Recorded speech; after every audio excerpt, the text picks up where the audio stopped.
So I know someone's gonna tell me 6 degrees ain't cold, come over here where it's minus 79. Why the hell I want to do that? You gotta come out here and experience winter in the Rocky Mountains, then come tell me about minus 79. Just like one person that said that. So we're just right before Vail, just west of Vail, Colorado. The roads are kind of sketch. It's cold, so this mountain's making its own weather. It's a little greasy through Glenwood Canyon. In about an hour the sun's gonna come up, so I'm tired. It's that time of the morning, out of the groove, and we're doing okay on time, so I'm just gonna hang out here and wait for the sun to come out, take a little cat nap, power nap, and then when the sun comes out I'll be able to see better. We're light, we only have 5,000 pounds in a trailer.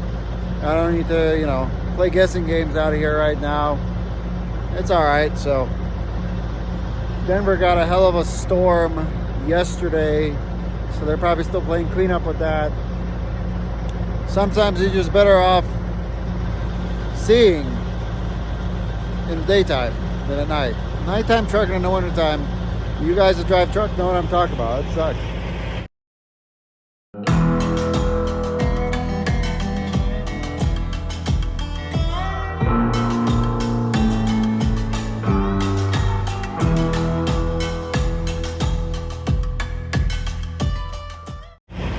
Welcome back to a new episode. Didn't really record much earlier because there's nothing really to record after we switched. It's just, you know, I-70, dark, nothing going on. So, alright guys, well, it's cold out, so I'm gonna go inside because it's like 5 degrees out here. Thankfully it's not windy, so it doesn't feel too cold, but my hand holding this phone right now is freezing. As you can see, cold enough. Doesn't have to be minus 90. 5 degrees is cold enough. So we'll just hang out here a little bit and take off when the sun comes up. Oh, tire pressures. They'll work great. Oh man, there's a shooting star. Gonna make a wish. That's awesome. Literally just saw it over there.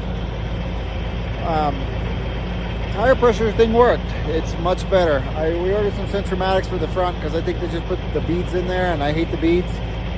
So it's got a little shimmy in the front at certain speeds, but nothing crazy. But definitely a big difference with 80 pounds of air pressure in those tires with these light loads. And yeah, it's working. So talk to you guys later. It's cold.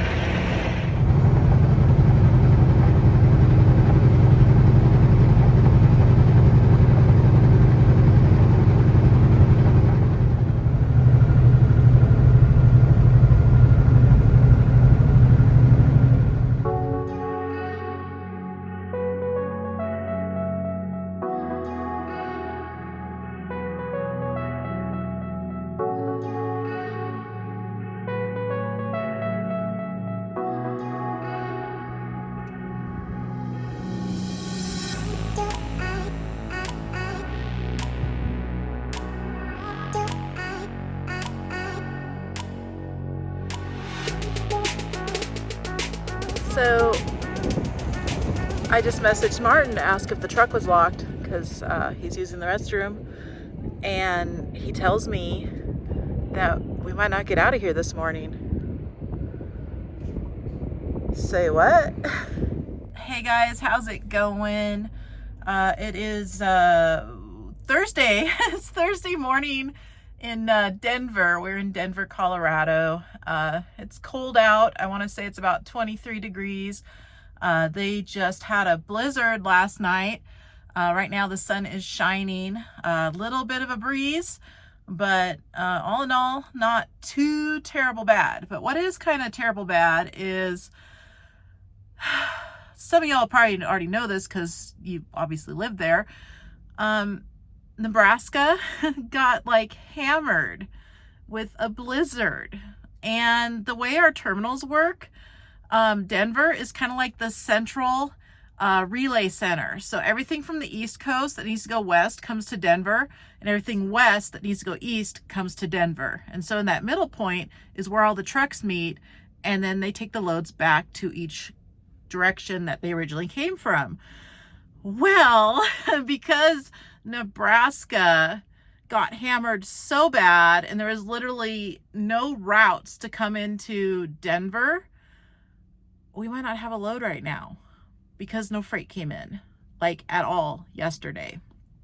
So our man in there, he is seeing if there is anything that he can put together or do for us. But I guess worst case scenario, maybe I'll convince Martin to bobtail us over to Duluth Trading Company, because I have never been there and I know they have those stores here.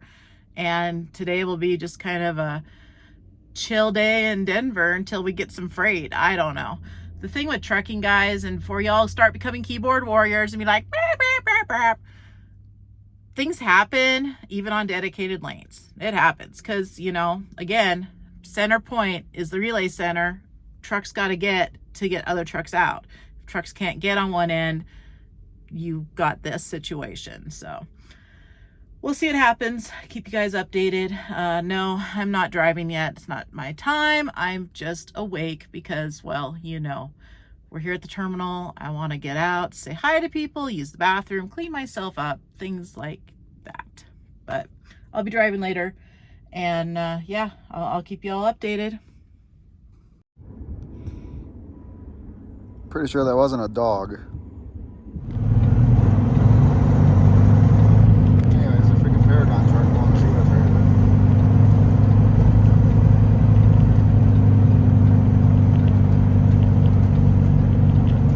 There he is. It seems to be stuck.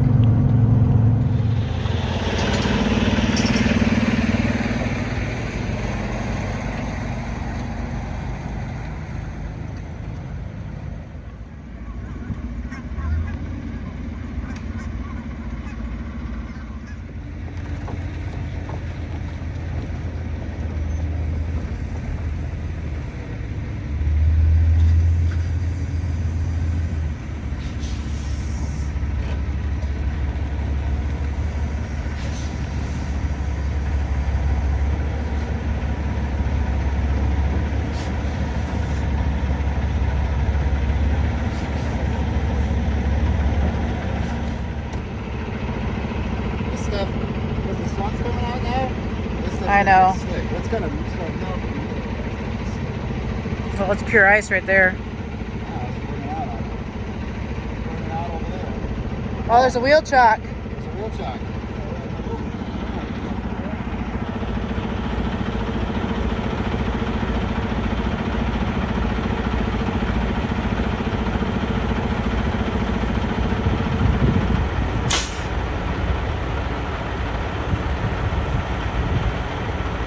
Those darn plow trucks plowing out the wheel chocks.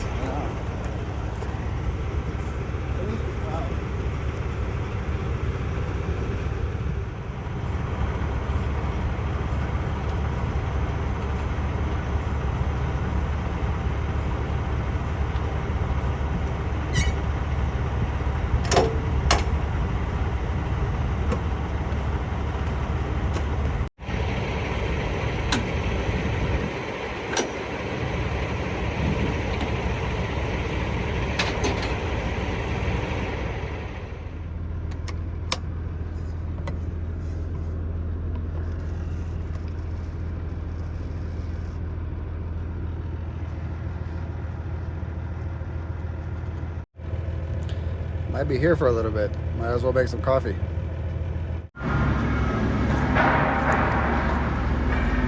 Pretty empty up in here.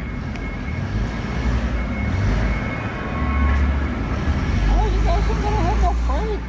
They're putting it on outside carriers. They sure are.